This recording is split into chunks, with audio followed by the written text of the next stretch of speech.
Hello. Hello, everyone. Thank you so much for joining us today. My name is Greg Hudson. I'm an editor with Lexpert and Canadian Lawyer, and I'm pleased to introduce today's webinar, Fiduciaries Administering Assets in a Digital and Modern World. Today's panel discussion will touch on recent developments, current trends, and complex issues surrounding fiduciary duties and administering assets in the context of estate and trust law. We're lucky to have two experts in estate litigation with us, Kimberly Whaley, founding partner at Whaley Estate Litigation Partners, and Ian Hull, co-founding partner of Hull & Hull LLP. They will discuss the nature of fiduciary duties and responsibilities, delegation of duties, failure to supervise, the exercise of discretion, and the duty to maintain an even hand between beneficiaries. I don't know a lot about this, so I'm going to give it over to them. Thank you so much for coming, and take it away. Welcome, everyone. Ian Hull and I are back again at this, talking about modern day assets. And this time, however, we've been joined by two experts to share with us the good, the bad, and the downright ugly when it comes to risk and liability. Ian will introduce Lee Sager and Jeff Kehoe shortly. In the interim, I'm just going to give a brief introduction today for the perspective of an estate litigator. Historically, typical assets that an estate trustee or a fiduciary could be expected to administer included things like real property or deeds, mortgages, investments, cash, chattels, the balloon lady, fairly but not always straightforward. A modern day category arrived some time ago now, digital assets. These are objects in electronic, but they are electric, that have monetary and or sentimental value and include, for example, blockchain-based cryptocurrencies, Bitcoin, decentralized finance, non-fungible tokens, and of course we have the usual social media, email, cloud storage service accounts, multimedia purchases, and so on. And we have online marketplace accounts, internet domains and websites, and loyalty programs. The exponential growth in technological innovation and dramatic development in cryptocurrencies mean that individuals now hold unique digital footprints and potentially complex currencies. In order for a smooth transition after death or for incapacity during life, concerted pre-planning is obviously critical. An individual can provide access by formalizing detailed instructions in a legal instrument, namely a will or a power of attorney or enduring power of attorney, and in memoranda, whether precatory or otherwise, in accompanying planning documents. Estate lawyers serve a critical role in advising on and collecting or collating inventories, passwords, and rights of access. A fiduciary will need to have current details on assets, how they're held, how to access, use, delete, control, transfer, distribute, or dispose of them. As ever, care has to be taken and exercised properly in deciding who to name as an appropriate fiduciary. Choices may include an individual a person knows, who's not in a conflict of interest, who's fiscally responsible and organized, and let's not forget, willing and able to undertake the required tasks. Planning discussions with the chosen fiduciary are key. Fiduciaries should be the only person provided with the location and knowledge of hardware and digital account information. To take custody, the fiduciary must have instructions for all of the digital wallets and digital assets, and the use of good password managers can assist in maintaining security. Instructions should be clearly set out, the location of private keys or seed phrases needed to access cryptocurrencies, including storage online in digital wallets, in a physically held hardware wallet, or written down and stored in a secure location like a safe. Developments in the digital arena are fast-moving, so it's critical to adapt, to develop, and mature existing estate law practices to service new asset classes. Cryptocurrencies can be in the form of digital coins and tokens and represent one of the most complex types of digital assets. The growing market capitalization of these coins points to sustained viability.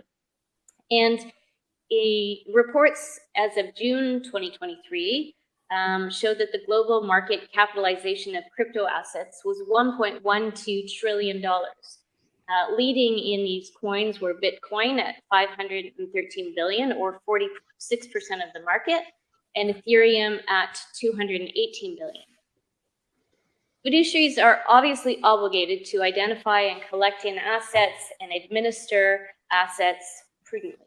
Fiduciaries have to be able to examine information on computing devices and cloud services so as to be able to investigate the existence of digital property, to ascertain property rights and interests, and this is even more difficult in a paperless society. Securing custody of digital assets may require immediacy and care. A fiduciary who takes possession of a computing device is also ultimately responsible for its security, and the fiduciary's risk profile is high if the device contains personal or sensitive or confidential data. The fiduciary must ensure reasonable steps to reduce the likelihood of a successful attack against the device or the cloud service, for example, by ensuring data is stored and backed up properly, operating systems and application software are maintained and protected by antivirus software and firewalls. Fiduciaries and professional advisors alike should have sufficient knowledge and tools as are required to discharge fiduciary obligations and duties. Checklists, of course, can be used for best practices, and I can recommend one to you. On the staff website, there was a working paper, and there are associated great checklists that one can begin their journey with in trying to adapt one's own checklist. Fiduciaries can delegate certain duties, including retaining professionals to assist in identifying and obtaining and taking custody of complex assets. Where the fiduciary has limited knowledge or expertise, a crypto custodian service, for example, may be advisable to act as a guardian of the digital assets and to maintain security of the wallet's private key. Also, a custodian may offer off-chain storage to keep crypto holdings safe from theft. And in internet search shows this is a growing business with many providers, just to name a few, would be Coinbase or BitGo or Gemini Custody. Where a fiduciary is unable to retrieve digital assets, a competent analyst may be required. A fiduciary must ensure care and skill in selecting agents and identify the scope of any powers of delegation, remembering personal and professional liability. A fiduciary who fails to identify, to take custody of, or manage any asset is ultimately liable to the beneficiaries of an estate or trust for any loss incurred, unless, of course, exonerated through honest breach. Full accountability is a requirement of the office of a fiduciary. An unsophisticated fiduciary who doesn't fully appreciate the complexities of such assets may well take on unknown liability. Cryptocurrencies heighten administration challenges, and keeping this in mind, at the very least, any owner of cryptocurrency is well advised to name fiduciaries who are well versed in such assets. So thankfully, we have two experts today to help us to better understand these modern day assets, how complex they are, how things can and do go wrong, and what happens in the investigation and remedial processes when things do. Ian, subject to any further comments you have, over to you to introduce our speakers. Great, thanks, Kim. Yeah, so today we want to have a good dialogue, but we've got an excellent mix. First, we've got Lee Sager, who's a barrister in the United Kingdom, but the author of a recent publication called The Digital Estate, which provides an analysis of the rights and liabilities associated with digital information. Lee is a member of the New Square Chambers at Lincoln's Inn and has a litigation practice, which includes taxation of Bitcoin and other crypto assets and tokens. We also are joined by Jeff Keogh, and Jeff is a lawyer who is the current Director of Enforcement at the Ontario Securities Commission, but he has extensive experience in financial markets.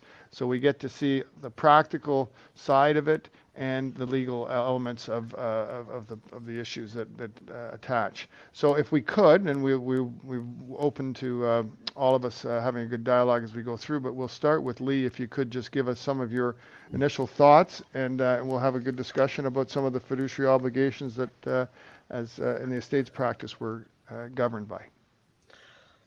Okay, thanks very much, Ian. Thank you for that, Kim. I thank you for inviting me. I want to say a few words, if I might, about the approach of English law to this new form of resource that exists solely in a computer, and actually in the computer programs that are running on the computer. The law in England is not fully formed yet, and people are working things out as they go along. There's no statutory enactment yet dealing directly with digital assets. So the judges are falling back on the common law and the principles of equity. And so I want to talk about a few of these things. The first one is pretty fundamental, and that is whether digital assets are actually property. Because if a digital asset is not property, then putting in your will, I leave such and such a digital asset to John and Sue, is of no effect because it's just not property. And that's one of the problems in England. It's pretty settled now that information is not property, and you need something more than that to make it property. So a digital image, something that I take on my phone, or a digital video, is probably not property in England. The information is not property, and the image on the phone will belong to the person who owns the phone. And so for something that's digital to be property, it needs more than just to be a digital thing.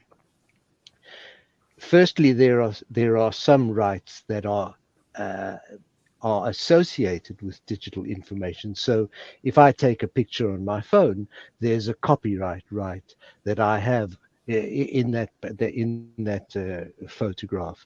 If I have information like documents on a cloud account stored in let's say Google's computers, then I have copyright in those, but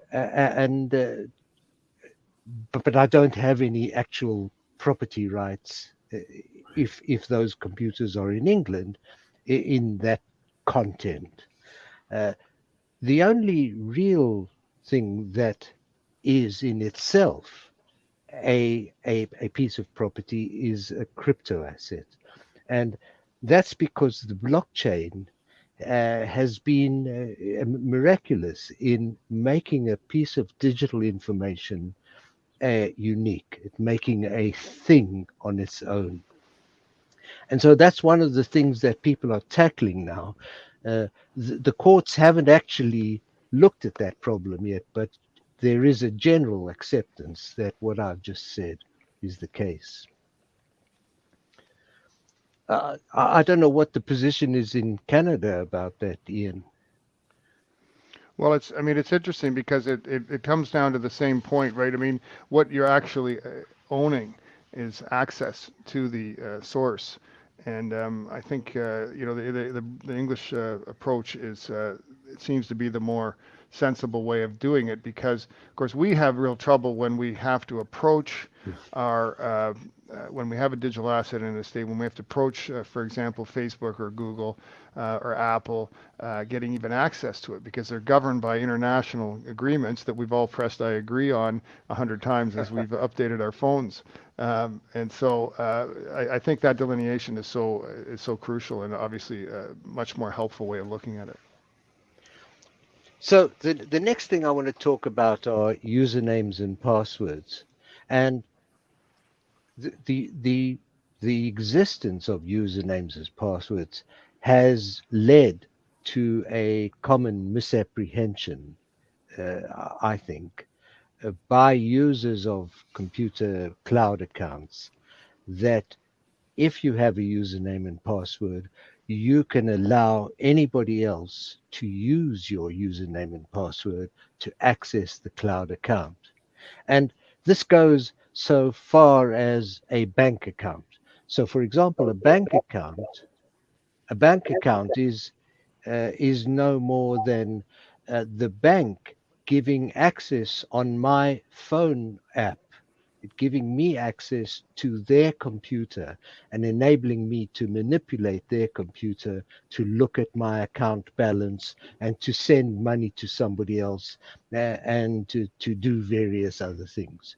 And so that's not a digital asset in itself. It's not property. It's just a right of access. But if I give my username and password to somebody else to allow them to access my bank account, then there are all kinds of problems with that in England. The first one is that all banks, so far as I've seen, have a term in the terms and conditions, the terms of service between the bank and the customer, that the customer should not let anybody else look at their password, let alone should not give it to anyone else. The second thing, which is probably more serious in England, is that there's a statute called the Computer Misuse Act, which makes it an offense to access somebody's computer without that person's authority. So if I let my executor or my enduring attorney access, I'm not going to get in trouble, but if my executor or my enduring attorney access my bank account using my username and password, they might be committing an offense because the bank hasn't authorized them to use it. A minor infraction of that is somebody giving Facebook passwords and username to their friend to access their Facebook. It's Facebook who has to authorize that, and not the user of the account. Lee, can I ask you? Sure. In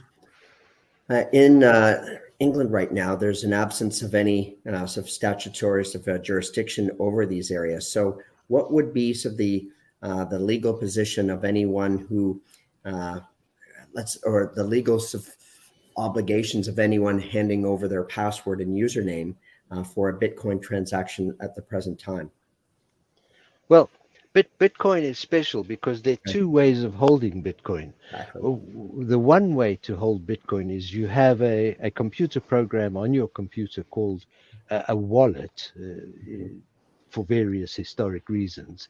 And that is completely under the control of the computer owner. So if I have a wallet on my computer, I can use that wallet to send and receive crypto, and my executor and my attorney can do the same because they have authority under the grant of probate or administration, and under the enduring power to do that.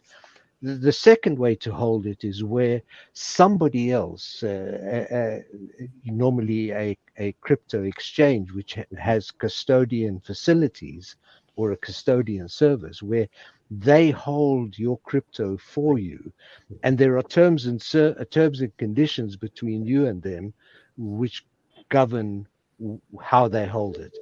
Most of them have a term that says they hold it on trust for you. Yes. Which means that probably, I mean, nobody's tested this yet, but probably there is a bare trust or a nominee arrangement, and so they have to do what you say. And in that case, but in all those cases as well, there'll be a term and condition that you mustn't give somebody your password, and the same Computer Misuse Act provisions will apply. One final question, Lee. Let's say that the platform that you are accessing, one is in the cloud, but it may be a platform that's registered in the Seychelles or in Singapore. Right. Does that change any of the obligations or the law with respect to accessing so the username, the password, or in the instance, the hot wallet, the cold wallet, or the exchange itself?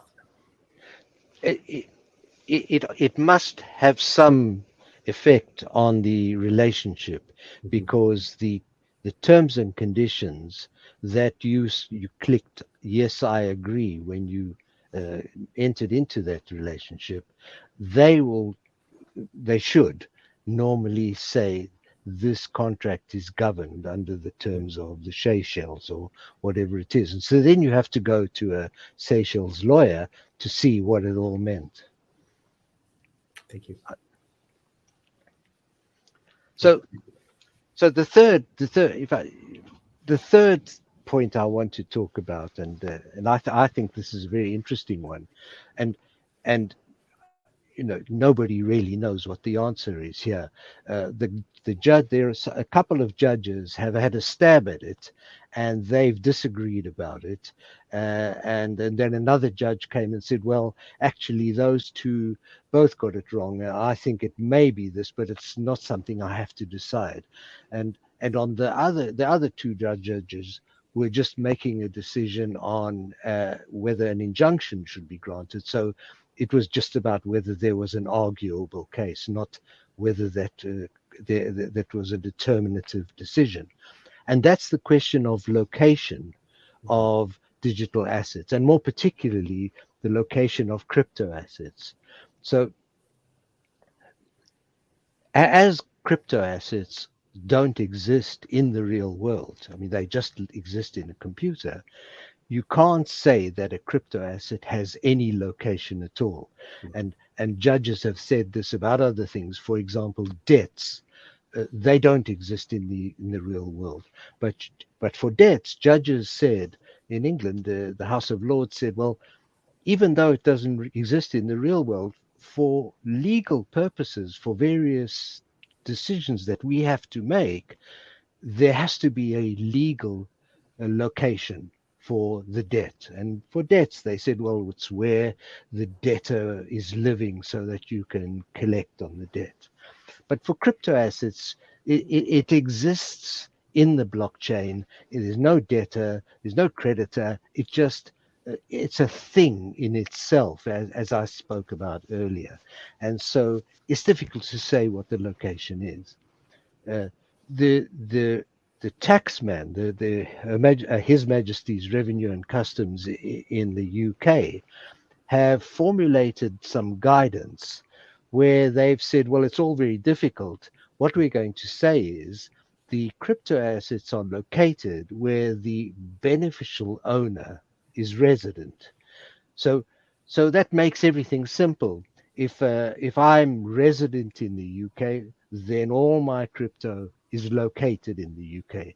If I have a cloud account, one of these custodian accounts in the Seychelles, even though the Seychelles company is looking after my crypto, because I am the beneficial owner of that crypto under the terms and conditions, they are still located in the UK.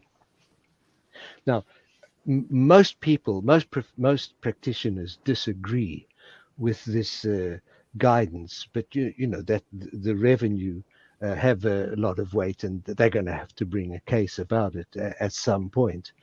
My own view is that it's tied to the private key. So the private key is something that you need to be able to shift the crypto, to be able to send it from you to somebody else. You need to send your private key to the system to show that you have control of that crypto.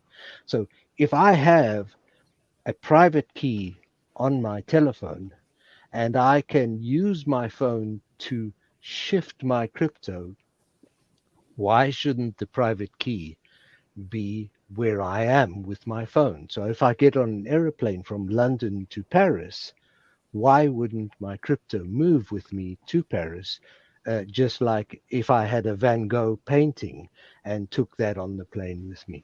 And I find that all very interesting. And is there anything like that in Canada? We're moving to that, and I think there's going to be a question for you, Yusuf, in a second. So I'll try to be brief, okay. Lee. But the Canadian situation is complicated because we have 13 different provincial regulators, and as a result, there's no uniformity in terms of how some of these issues are being dealt with. Now, the challenges that you've laid out in terms of where it resides is a particularly thorny one for regulators. And I'll be brief because I'm sure some people want to hear more about sort of estate litigators and how they're dealing with the situation. But it's fine if, in fact, sort of the crypto is held in a cold wallet where you have access to it, so you can sort of perhaps pick sort of any sort of exchange within reason to sort of transfer your your crypto from the cold wallet to a hot wallet on the platform, attached to the platform, which may or which is really sort of will be sort of like off blockchain. That's for some at the beginning, and then back onto the blockchain to transfer it. So the challenge is thorny, though, in the sense that if I'm not mistaken, 49% of all crypto users keep their crypto on the exchange, on a hot wallet in the exchange, and this is a thorny issue for regulators, because if we're trying to access let's say the information about the account, or maybe even the account itself, it's much more difficult because the platform controls access. The platform controls whether or not anyone will have the ability to get to that hot wallet within the platform, including the beneficial owner. And we have challenges because if we want to lay a summons on a particular platform, it's not it's not as simple as just simply saying, well, the beneficial owner resides in Ontario, so why don't we lay a summons on them, especially in the Seychelles? It becomes even more challenging because our investigations reveal that some of the data resides on AWS, Amazon AWS, because we're talking about hundreds of terabytes, sometimes thousands of terabytes. And the AWS works such that the data actually can go from country to country, like in a day or two, because Amazon likes to store it where it's got the most room in the servers, which could be in British Columbia, or it could be in Russia or Azerbaijan. And so we're grappling with the fact that this issue is not as simple as one would hope.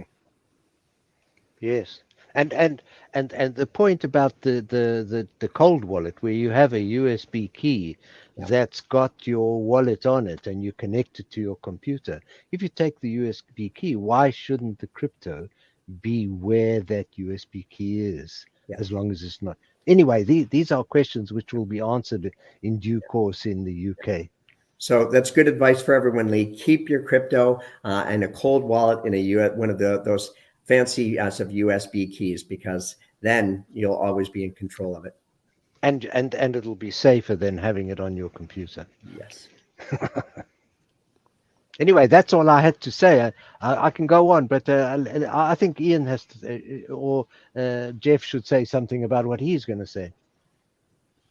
Yeah, no, this is great. We're going to come back to a couple of those points, Lee, and Jeff, if you wouldn't mind, because I think it's a great segue. Your experience, of course, is with the Security Commission, but also you've been deeply involved with crypto trading and the platforms and so forth. So would you mind just giving us sort of an overview of your perspective, which is very different, I get it, from a practice standpoint. You're not in the trenches drawing wills or litigating over wills, but you're seeing what's happening with these assets and their movement. And as we've already heard from Lee, some of them are very unclear as to for ownership and property rights and so on.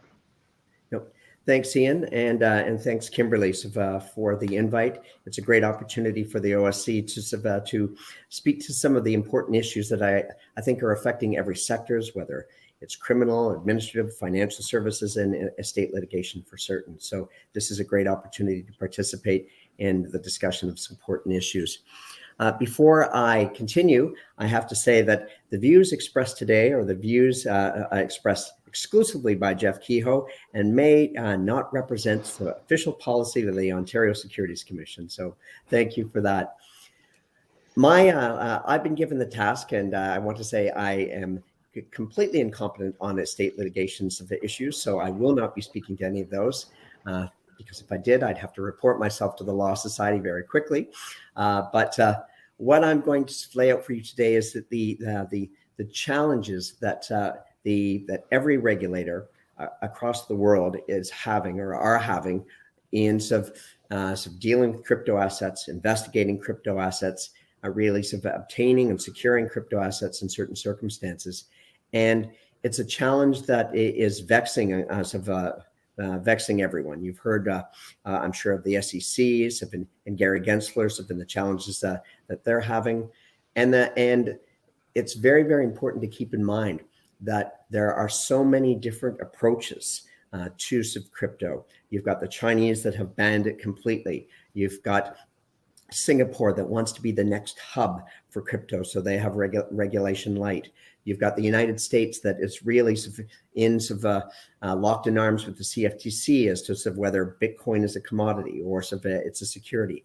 You've got Canada and with all of its complexities, and then you've got Europe that is trying to harmonize its approach. So these are challenging times. And what makes it even more challenging is that there's no standards that are in any way compatible just yet. We're working on that. In fact, I just came back from a 3-day discussion with a number of enforcement directors from around the world. And our focus is going to be on addressing online harm, including some of the things that we're talking about here today. And even though I'm not talking about fiduciaries in the context of estate litigation, everything I say here applies to fiduciaries in that context, because we have fiduciaries that are portfolio managers, investment advisor reps, and so they have the same responsibilities and obligations in many respects that a fiduciary in an estate context would have. So just starting out and looking at the challenging nature of crypto prosecutions, we've probably done about 30 investigations since about 1918.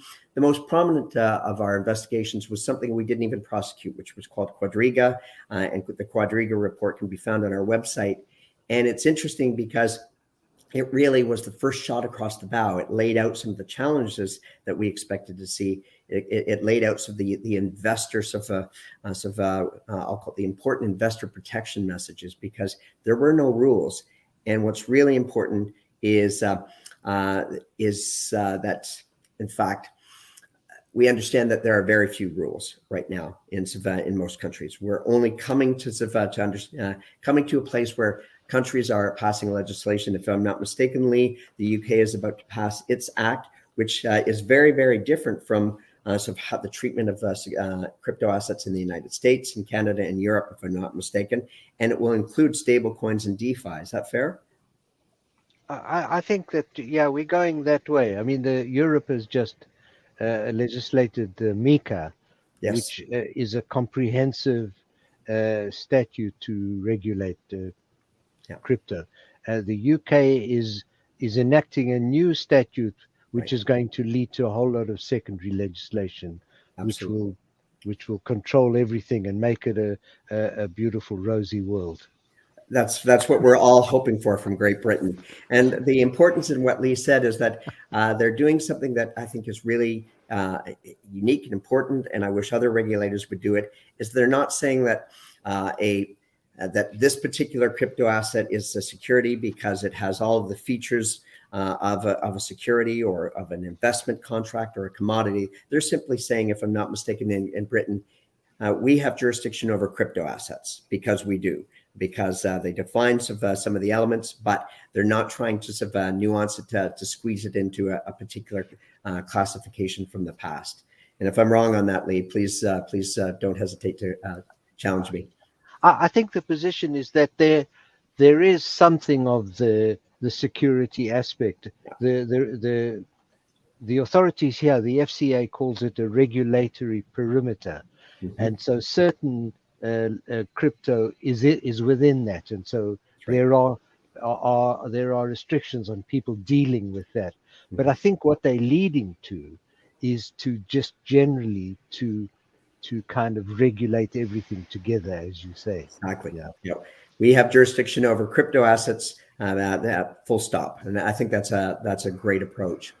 Now, The context for I think some of this further context is that in 2022 alone, we saw the collapse of 10 very, very large crypto platforms, including Celsius, Three Arrows, Capitals of Terra Luna, BlockFi, and of course the most famous is FTX. This the loss and the collapse of these 10 resulted in investor losses of over $100 billion globally due to criminal misconduct, conflict of interest, mismanagement. So the idea that the idea that we're talking about sort of these issues coming up in the context of a state litigation are probably fairly real. I do hope that the audience here is never in a situation where the client comes to you and asks for assistance with state issues where a securities regulatory investigation has launched, because with the greatest respect to my colleagues, regulatory investigations, particularly crypto investigations, are not built for speed. We're struggling in many respects, and I'll go through that. And equally problematic is getting money back to investors, even money that's been frozen in the context of a receivership or some other type of insolvency. So I want to lay out very quickly some of the objectives that I have today, and I hope I meet those objectives. The first is to outline the complexities encountered by all regulators and law enforcement in conducting crypto investigations. It's important to fiduciaries because it will impact whether we can obtain the assets from the crypto entity, and then whether we will be able to return them to the investors, to those that have lost. And secondly, the challenge as well is whether if we find an entity that is, let's say, absconded with the client assets, including deceased assets, we are now encountering issues where the entity will not comply with an order that says that you are in breach of entity X, and so that you have to give these assets back. You've broken some Ontario law. It's impacting some Ontario investors, and so hand it back. And there are some that are simply ignoring us. And they're not just ignoring us, they're ignoring regulators around the world. The next two things I'm going to talk about very briefly is I'm going to explain how and when assets will be distributed to harm investors, including, let's say, fiduciaries acting on behalf of an estate. And finally, just providing a few tips to relate for fiduciaries that are working with securities regulators. So going very quickly into some navigating some complexity. I want to give you some background context about the nature of cryptos of investigations in contrast to the classic investigation, because I think it'll help understand some of the things I'm talking about. It's like we are actually very good at doing investigations. It's just the cryptos of investigations is a brave new world and a very, very different world. So traditionally, investigations into insider trading or financial misrepresentation or any other file had the same elements. The company was in Ontario. Often it was a bricks and mortars company, so then you could find the locations of anywhere. You could go to the address, and there were people there. There was a building. There were documents, lots of paper. The head office was in Ontario. The people, including most of the witnesses, were in Ontario. Assets, by and large, were accessible. They were either in Ontario or accessible through some traditional means. We would obtain financial statements by issuing a summons. We would have enforced examination requests through a summons or a subpoena. If, in fact, people have refused, we could enforce it in court, even taking contempt proceedings if they refused to deal with us. And we had our trials here. And so they were people would show up, there would be witnesses, cross-examination. And if we won the day, we could enforce the order through a number of different court means. And we would collect the sanctions because we also had the powers through banks and investment advisors and those that were registrants. So it was not always easy, but at least we had a process. Crypto assets are very, very different. They reside in a borderless capital market that permits some jurisdiction arbitrage, opaque transaction processes, and every regulator around the world is struggling to take on these investigations. In fact, we're looking at new techniques and new approaches to enforcement that won't necessarily even conduct the traditional investigation that I've just described, So it is a changed world, and it really does impact asset retrieval, assets of distribution back to investors. So just I want to start with the one that Kim's mentioned, which is follow the money, which is what we've always tried to do in every investigation. And that's easy when you have banking records, and so you can collect that information even from foreign banks, because we have a great network and great cooperation from most countries in the world with banks. However, with crypto assets, and the famous case of Quadriga, I think, is a poster child example, is there were no bank accounts involved. It was all payment processors, and payment processors don't have KYC documents. So it's very, very difficult to trace a lot of the assets. We had some assets that would go through 7 to 10 countries in 2 to 3 days. And so when we're trying to trace the assets, especially when you're doing an investigation, if you want continuity of evidence, you have to get the same information, that trail, from all 7 to 10 countries. If you don't, there's a break in continuity of evidence, and that could do two things. One, you can't prove your case, and two, you might not be able to collect the assets for the investors because there's that break. The challenge is that some of the crypto entities will layer how they move the money through the payment processors. So they'll split it up sometimes, then reform it, and it becomes particularly difficult and problematic. You can do it. You can do it through complex, what's called blockchain cluster analysis. Very, very different. Sometimes we have to import 100 terabytes of data and do the data analytics just to try and trace the assets. But there are new skill sets. There are not a lot of data scientists. Everybody's vying for the same skill sets, the same I'll call it asset approaches. And so these are interesting times for us. When we also look at the challenges, is that oftentimes there's no head office. So where do you put a summons? You cannot find a head office. In fact, we had a recent matter where the head office was supposed to be in Singapore. We got the Singapore police involved. So if we had them, they were taking the summons on our behalf. They showed up only to find 2 individuals there that were really file clerks, knew nothing about the company, but this was the head office. And it was a ruse that there is no head office.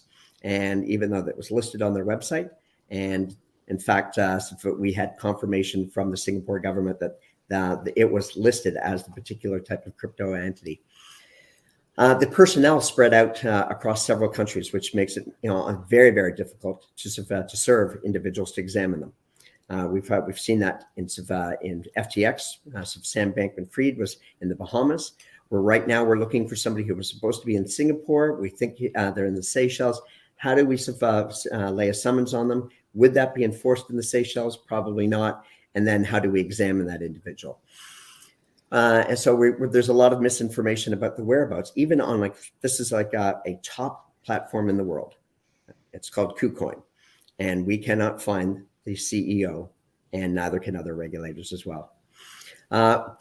So when we do find some information, we have to make requests for assistance for jurisdictions. Oftentimes that takes months with some.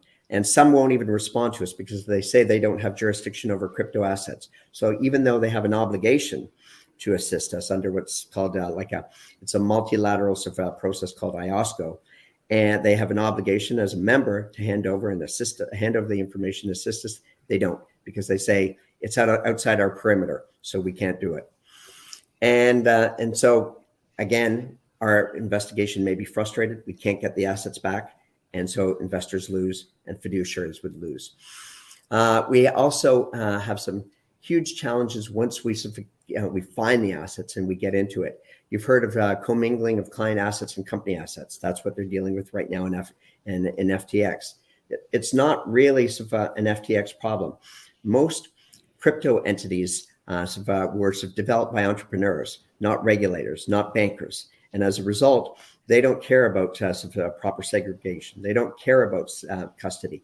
But it makes it very, very difficult for a securities regulator to sort all of that out, because when everything is, all the assets are in one, I'll call it account, then it's really, you have to start sort of going back and retracing some of the accounts process through some of the blockchain into some of the, I'll call it the off-chain sort of wallets, both hot and cold, and that's very, very problematic. Quadriga is a perfect example. There were no accounts. There was like one place where he kept everyone's money, and then he started making up money, and there was a loss of $269 million there. So there's commingling of assets. There's the risk of cyber hacking, which is very, very problematic. Hundreds of millions, billions of dollars have been lost. If in fact you get into the assets, there's the valuation issue. Like what are these things actually worth? Because like FTT, for example, was listed around the world as having particular value. But when FTX collapsed, these tokens, the FTT tokens, were found to be worthless. They just made up a valuation. And yes, these tokens will be what the market will bear. But when you have manipulation to the valuation process, which was really endemic in FTX and endemic in a few others of crypto entities, then the valuation process is just a ruse. Well, I'll leave the volatility of crypto assets for the discussion of the around of the challenges of actually a force of a fiduciary, because as a fiduciary, the valuation of these assets and the valuation is impacted by the volatility. And so what do you do with it? Do you sell right now? Do you hold on to it? And or what does the estates really say? We can talk one day about complex blockchain analysis. We use third parties everywhere from Texas to the UK. We have experts in-house and outside. And without sort of the combination of in-house and outside experts, we would not be able to do the complex blockchain cluster analysis, the DeFi analysis we've got now. Others have challenged shape-shifting analysis, it's called, where they split up the assets and return them in different form. There's a lot to it. And finally, one of the biggest problems we're encountering now that we've done these cases is that there are foreign entities that will not comply with the order. So we go through all the effort to a crypto investigation. We have a prosecution. We get an order. In the OSC, it's like a court order, and the foreign entity will not comply. So that is a huge challenge. And just moving very quickly, and I'll just get to the end. I don't want to keep everybody. There's a lot more to talk about. Is when we first open a file, we will freeze all the assets. So if you are a fiduciary responsible for an estate, you've got to know that as soon as the OSC engages in the process, we will freeze every asset we can get our hands on. And that may include the estate's assets as well, if in fact there's crypto in it. We will then very, very quickly decide whether a receiver is necessary. In fact, a receiver was in place for Quadriga. We have receivers in non-crypto matters as well. One right now, it's public. It's called Bridging Finance. That will be a move that we determine very, very quickly. And if, in fact, a receiver is put in place, then that's a huge challenge for any fiduciary responsible for an estate, because then it's not the OSC that you deal with. It's the receiver. And that becomes problematic because going to something Lee said is that the terms of use of your engagement with a particular crypto asset will determine whether or not you actually own the assets or you have a right to the assets, but they have the right really to keep it. And that's really, really important for in an estate. So when we actually get to how we get the money back, I'll just move to that. We've got a number of ways that we do that. And it's not really a great force I'll call it a fiduciary responsible for an estate. We don't have the ability just to hand over money easily. We use a receiver if possible, and then the receiver does that in a way that is tried and true through the courts. Class action lawsuit, where we've got the ability to use the court process. They do the calculation of harm. They do the ability of distributing on a pro rata basis. We don't have that ability. There's a provincial regulator called CREA that does the same thing. It's very backed up and very slow. But in a very limited circumstances, the OSC is able to return money directly to investors. But that's when we have a defined amount that we know is, let's say, if we had 3 or 4 investors, there's no losses, we could return it easily. We do that. So just very quickly, I don't want to take all the time, so I'll talk to you about tips for dealing with regulators. So if an executor is responsible for an estate learns that the assets are cryptocurrencies that have been frozen by a securities regulator conducting an investigation, they should make the following sort of inquiries with us. First of all, they should find out sort of what the value of the crypto assets were at the time that they were seized by the Securities Commission. Very, very important that you do that up front, because that is something that will have tax implications and other implications as you move forward, especially in the context of a receivership. The reason for the regulatory investigation, the seizure of the assets, that may help you in your role as a fiduciary. The likelihood of the assets being returned to the estate or heirs, and if so, when and what condition. If we can, a securities regulator will tell you about the nature of the investigation, tell you we've got 3,000 investors, or we'll tell you that we have 3 investors. That will be very helpful information for you. What information might a Securities Commission require from the estate? We may require your cooperation. We may require documentation from you that we will get through a summons, and we may have to examine some individuals. So that's something that we would have to work out with the fiduciaries or the executors of the estate. We would also look to the current, you should ask about the current legal status of the investigation or any related court cases. And specifically where there's a class action being instituted, there's a much better chance of getting some of the money dealt with in an expeditious way through that process rather than through, let's say, a provincial process. And so really based on that information, an executor should seek legal advice about any legal or financial ramifications about the seizure. It's very, very complicated. There are certain lawyers that actually have this expertise. And I would strongly recommend that any fiduciary consults an expert in crypto, because it will make your life a whole lot easier, and you have the chance of being less frustrated throughout the process. Thank you for your time. Lee Thanks so and much, Jeff. That's really helpful. Go ahead, Kim. Sure. Lee and Jeff, given everything you've both told us, what do you see as the future in terms of regulation worldwide? And then how do you throw in there in the mix the court decision and conflicts of law with respect to all of the issues you've talked about? Like, how do you sort it out? Go ahead, Lee. Well, Jeff will know more about the day-to-day practical matters, but it seems to me, from what I can see, that all of these companies going down has made governments suddenly wake up to the fact that they need to start protecting investors, and that they can't let this Wild West show carry on without some regulation. I mean, I think a lot of the governments were trying to let things develop, to let people be creative rather than to suppress the creativity. But I think that now there's too much money being lost. And if I may say something about what Jeff was saying, he was talking about 10 companies that have gone down, and I mean, it's just a mind-boggling amount of money was lost by people who committed suicide. They lost their life savings. It was terrible. But I'm not sure. From what I know about it, there was nothing wrong with the crypto aspect of it. It was all about human beings being fraudulent or being extremely careless or reckless. And so the crypto part of it was strong. Even Quadriga. I mean, there are some crypto protocols that are faulty and are scams, but that's also human beings.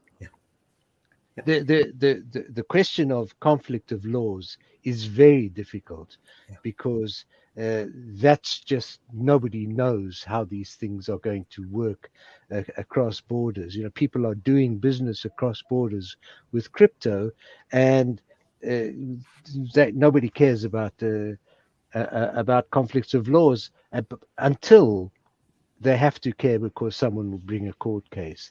And it may be as simple as saying, well, it's the stuff that's outside the crypto. You know, it's not the crypto itself.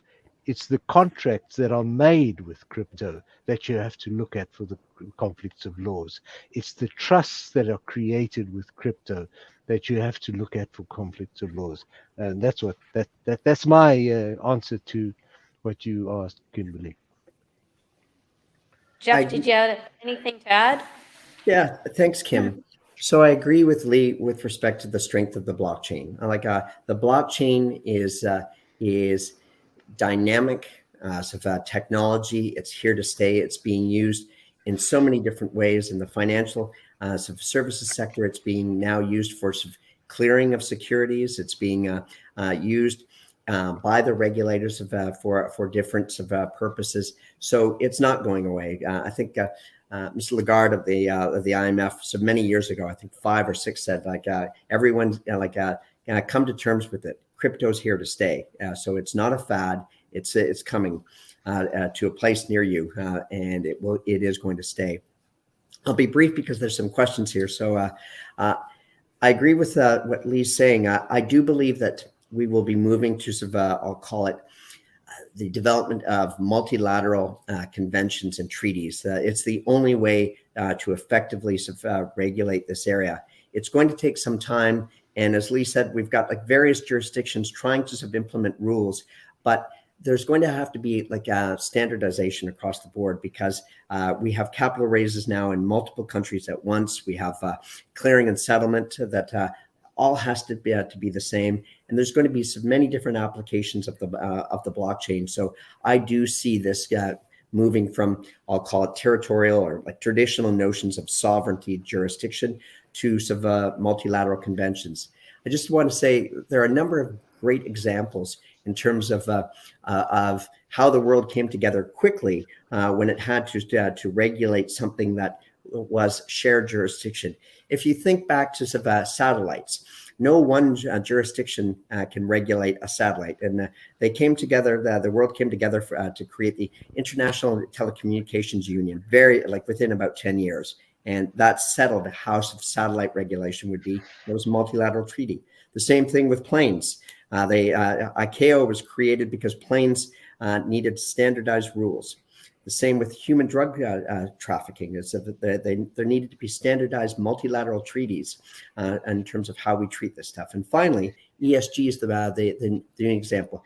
Environmental, social, and governance issues in the financial sector, but really in the diversity and governance sector require standardization. And that's what's happening right now. There's international bodies that are moving towards a single benchmark standard for a lot of these issues. And I think crypto is going to go the same way. Maybe, I don't know, Kim or Savian, there's some people that have questions, and maybe you want to take those questions. We're down to 2 minutes though left, so I think what we need to just to finish up that last point. We're also seeing some traction in this area. We've got the Uniform Access to Digital Assets by Fiduciary Act that's been implemented in Saskatchewan and PEI, and then of course in England and Wales, that consultation paper that was published on digital assets talking about a sort of a third type of property called data objects. So I think we're moving in the right direction in terms of trying to solve the more universal issue. So just given the fact that we've got about a minute and a half left, I just wanted my last comment, and Kim, you can wind up, and thank you both so much. This is really helpful to give us real perspective on this foundational issue for estate practitioners, and that is, what are we going to do with these assets? It's like cash, and I always say this until Bitcoin came along and so on, when there was always the threat of some cash in the house, left in the house. Every time the executor came into the house, the cash was always gone, and so the executors were typically absolved of that. They didn't touch it. But with digital assets, we have enough information that the fiduciary obligation is going to stick to us, and so that's where, of course, we have to be heightened to what kind of steps we need to take to protect ourselves as a fiduciary, because a little bit of information can bring you into that dark hole of an even dangerous hole of investigations, but the dark hole of responsibility. So thank you both so much. Kim, did you have any final comments before we wrap up? It's almost 1.